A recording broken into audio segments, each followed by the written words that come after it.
सो थोड़ा रिवाइज करते हैं चीजों को। सो एनिमल टिश्यू जो होता है that is made up of 4 type of tissues: epithelial tissue, muscular tissue, connective tissue and nervous tissue. So these are the 4 tissues which is present in all the animal cells या animal bodies. ठीक है, cells तो नहीं कहेंगे क्योंकि cells develop होकर tissue बन जाता है, right? So there are 4 types of animal tissues: is epithelial, muscular, connective and nervous. जैसे कि इपिथेलियल टिश्यू के नोट्स एंड उसका वीडियो मैंने ऑलरेडी आपको भेज रखा है. तो this is about muscular and nervous. Today we are going to discuss about muscular tissue and nervous tissue. Fine. So जो मस्कुलर टिश्यूज होते हैं उनमें कुछ कॉमन पॉइंट्स हैं. जैसे ये एक कॉन्ट्रैक्टाइल प्रोटीन से बने होते हैं. नाम एज सच आपके एनसीईआरटी में नहीं है, but it is just written contractile protein in class 9th.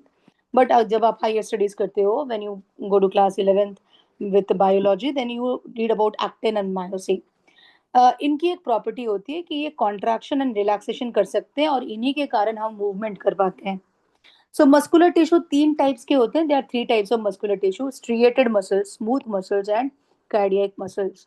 Striated muscles को आप स्केलेटल मसल्स भी बोलते हो, स्मूथ मसल्स को आप अनस्ट्रिएटेड मसल्स भी बोलते हो, और कार्डियक तो खुद ही बड़ा स्पेशल है, तो उसका एज सच कोई बहुत सिग्निफिकेंट नेम नहीं है. समझ रहे हो? लोकेशन समझ लेते हैं ताकि हमको आइडिया हो सके कि कहाँ पे कौन सा टिश्यूज प्रेजेंट होता है.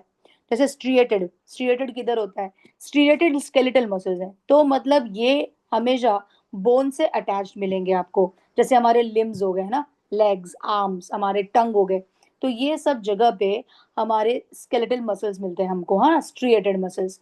अगर आप एक बार लोकेशन आपको आइडिया लगा लोगे ना, तो आपको बहुत ज्यादा रट्टा मारने की जरूरत नहीं पड़ेगी, राइट? तो स्ट्रिएटेड मसल्स वो जगह पे होते हैं जहाँ पे बोन सपोर्ट सिस्टम होता है, और वो बोन के साथ मिलकर मैक्सिमम मूवमेंट कॉज करते हैं. समझ रहा है? तो it is present in the limbs. Limbs का मतलब क्या होता है? आर्म्स, लेग्स, ये. एंड टंग में भी होते हैं ये. जो स्मूथ मसल्स होते हैं वो अनस्ट्रिएटेड होते हैं, और ये मैं आपको बताऊंगी इसका स्ट्रिएशन का मतलब क्या है. That I tell you later on, जब मैं आपको स्ट्रक्चर के बारे में बताऊंगी. सो अनस्ट्रिएटेड मसल्स वो मसल्स होते हैं जिसकी लोकेशन होती है हमारी एलिमेंट्री कैनल, जो माउथ से लेके एनस तक होता है. ब्लड वेसल के आसपास होते हैं, आयरिश ऑफ द आईज में होते हैं, यूरेटर के पास होते हैं, यूरेटर हमारे पेयर में होते हैं, ब्रोंकाई हमारे लंग्स में होते हैं. तो ये कैसे मसल्स हैं?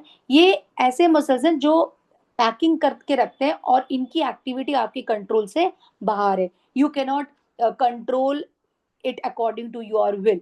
तो अनस्ट्रेटेड मसल्स आप ऐसे मान के चल लो कि जो हमारे बॉडी के अंदर, ठीक है, बॉडी के अंदर जो भी हमारी पैकिंग वाली एरियाज हैं, जो एलिमेंट्री कैनल के आसपास जो भी मसल्स हैं, वो हमारी स्मूथ मसल्स हैं, ताकि हमारी एक्टिविटी स्मूथली कंडक्ट हो जाए. समझ आ रहा है? Cardiac muscles. कार्डियक मसल्स तो नाम सुनने से लग रहा होगा कि आप इसकी लोकेशन क्या होगी. ये हमारे हार्ट मसल्स में होते हैं. तो this are the location of the muscular tissues. अब आते हैं हम लोग स्ट्रक्चर में. तो स्ट्रक्चर जैसे कि आपको दिख रहा है, पहले आप स्ट्रक्चर आइडेंटिफाई करोगे. स्ट्रिएटेड मसल्स कैसे होते हैं? सिलिंड्रिकल होते हैं, देखो ऐसे. और इसके ऊपर ना ऐसे डार्क एंड लाइट बैंड्स बने हुए होते हैं. डार्क का मतलब हुआ ये जो मैंने येलो कलर का डार्क बैंड बनाया, और जो ब्लैक कलर का बाहर है उसको हम लोग लाइट बैंड्स बोलते हैं. ये हो गया हमारा स्ट्रिएटेड मसल्स. क्योंकि ये लाइट एंड डार्क बैंड रहते हैं, जैसे जीब्रा के ऊपर स्ट्रिएशन होता है ना, व्हाइट एंड ब्लैक का, उसी तरह से ये मसल्स के ऊपर भी लाइट एंड डार्क बैंड्स का स्ट्रिएशन है, धारीदार जिसको कहते हैं. समझ रहे हो? तो दिस इज स्ट्रिएटेड मसल्स.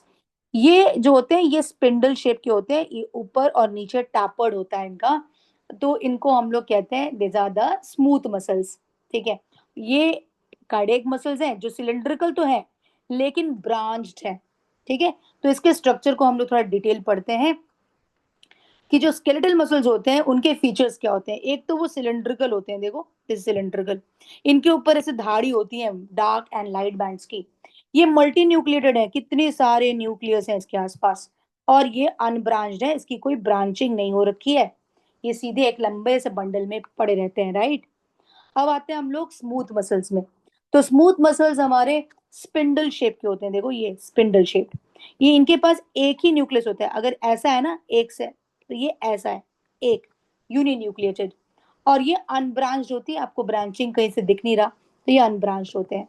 लेकिन कार्डियक जो होते हैं, कार्डियक सिलेंड्रिकल होते हैं, जिसकी प्रॉपर्टी स्केलेटल मसल से ये बियर करते हैं, और ये ब्रांच्ड होते हैं। आप देखो इसकी ब्रांचिंग हो रखी है। And it is also uninucleated, इसके बीच में यूनिन्यूक्लियस होता है, having a single nucleus. I hope इसके स्ट्रक्चर आपको समझ में आ गए हों। अपार्ट ऑफ दीज, ये जो अपने एक्शंस करते हैं, जैसे वॉलेंटरी एक्शंस कौन से होते हैं जिसको आप कंट्रोल कर सकते हो, which you can control is your voluntary actions, है ना। और इनवॉलेंटरी कौन से होते हैं? इनवॉलेंटरी वो हैं जिनको आप कंट्रोल नहीं कर सकते हो। तो ये तो हो गया एनसीईआरटी का टेक्स्ट। अब मैं आपको बताती हूँ आपको याद कैसे करना है। तो स्ट्रिएटेड आप याद करोगे, स्ट्रिएटेड का मतलब होता है bands, light and dark bands. Smooth, smooth का मसल्स वो होता है जिसके ऊपर कोई बैंड नहीं है और वो स्पिंडल शेप के हैं जिसमें यूनिन्यूक्लिएटेड पोजीशन है। और कार्डियक मसल्स कैसे होते हैं? सिलिंड्रिकल होते हैं और वो कभी नहीं फटीक पे जाते, फटीक हो जाएगा तो फिर गया, समझ रहे हो। तो दिस इज हैविंग ब्रांचिंग हो रखी होती है उनके अंदर, and this is also cylindrical. Alright, so ये दो इनवॉलेंटरी एक्शंस दिखाते हैं। और इकलौता ऐसा है, जैसे यू वांट टू वॉक, तो यू वांट टू वॉक ना, it is your voluntary action. ठीक है, you want to use your hands to eat, तो that is you are willing to eat, that's why you are using your hand to eat, right. Unwillingly ये कर नहीं सकते। लेकिन आप ये सोच के देखो, जो डाइजेशन होता है या ब्लड सर्कुलेशन हो रहा है, तो क्या इसमें आप दिमाग लगा रहे हो क्या? You are not using your brain, right. It is an involuntary action. Heart beat ये आपसे पूछ के थोड़ी ना हो रहा है, ठीक है, it is continuously happening, so it is involuntary in action. तो आई होप आपका मस्कुलर टिश्यू क्लियर हो गया है। बहुत इजी है, थोड़ा सा लोकेशन याद रखो, थोड़ा सा स्ट्रक्चर याद रखो, और उसके फीचर्स तो आपको स्ट्रक्चर से ही पता चल जाएंगे। Alright, so this is your muscular tissue. Muscular tissues में कुछ क्वेश्चंस आते हैं which I will discuss later on. आते हैं नर्वस टिश्यू में। तो नर्वस टिश्यू जो होता है इसकी लोकेशन होती है किधर? ये होता है नर्व्स में, ये होता है ब्रेन में, ये होता है स्पाइनल कॉर्ड में। ये होता ही क्यों है? ये अगर ना हो तो क्या प्रॉब्लम हो, तो आप किसी चीज को लेकर रिएक्शन नहीं दोगे। हम कोई भी चीज, आपको पता है इम्पल्स या स्टिमुली क्या होता है? कोई भी चेंज जो हमारे आसपास हो रहा है उसको डिटेक्ट करने की क्षमता। I mean to say, whatever changes is happening around you, you are able to detect that change within your body, and that is only possible because of the neurons. Neurons are the only possible ways in which you can detect any kind of change happening around your body. और nervous tissue का जो unit होता है वो होता है neuron. Neuron longest cell होता है हमारे बॉडी का। आपके एनसीईआरटी बुक में लिखा है इट इज 1 मीटर लॉन्ग, समझ रहे हो। तो 1 मीटर लॉन्ग मतलब काफी लंबा, ठीक है। अगर आपको डिटेल स्ट्रक्चर देखना है तो फिर आपको माइक्रोस्कोप लगेगा, वरना आप नेक डाई से एक हेयर लाइक स्ट्रक्चर देख पाओगे, समझ रहे हो। So neurons are basically present everywhere in your body. तो नर्व्स, नर्व्स किधर है सर? नर्व्स हर जगह है। हमारे डेड सेल्स में नहीं है, जैसे कि हमारे हेयर में नहीं है, हमारे नेल्स में नहीं है, बाकी हमारे हर पार्ट ऑफ द बॉडी में है, हर पार्ट ऑफ द बॉडी में है, ठीक है। एनामल के अंदर जब कैविटी होती है तब हमारे दांत में दर्द होता है क्योंकि वो हमारे नर्व्स को टच करता है, समझ रहे हो। So nerves are located everywhere in our body and they are made up of neurons. Neurons are basically कुछ ऐसे दिखते हैं, इसके 3 बेसिक पार्ट्स होते हैं। ये होता है, I write it here, 3 basic part हो गया, डेंड्राइट, साइटोन जिसको आप सेल बॉडी भी बोलते हो, और फिर वह एक्सन। तो एक्सन एक लॉन्ग प्रोसेसर को भी बोलते हैं हम लोग, right. So these are dendrites, dendrites are the processes and they are branched, ठीक है। एनसीईआरटी बुक में लिखा है they are the processes and they are branched. ये जो आपको दिख रहा है they are dendrites, alright.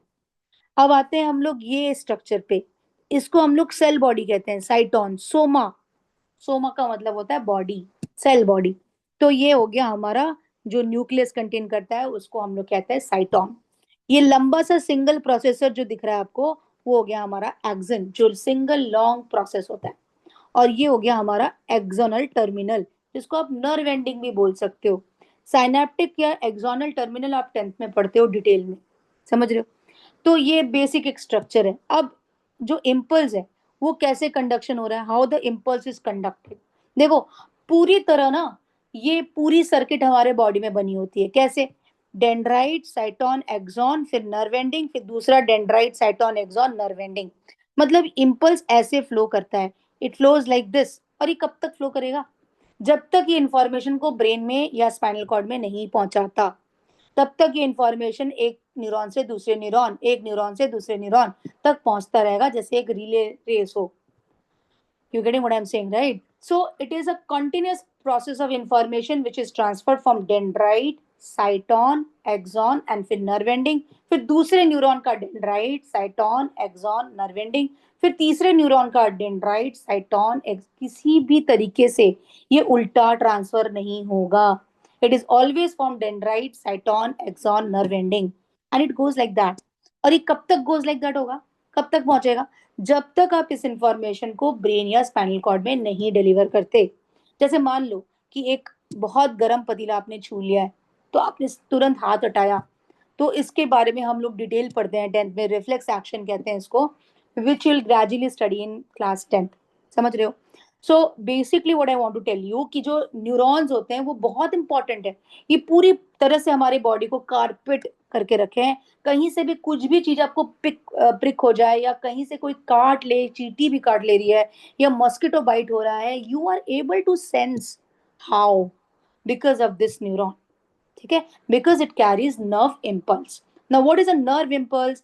The signal that passes along the nerve fibre is called a nerve impulse. और जब ये नर्व इम्पल्स पहुंचता है, तो मस्कुलर टिश्यू और नर्वस टिश्यू, ये दोनों का जो एक कॉम्बिनेशन है वो मूवमेंट कॉज करता है।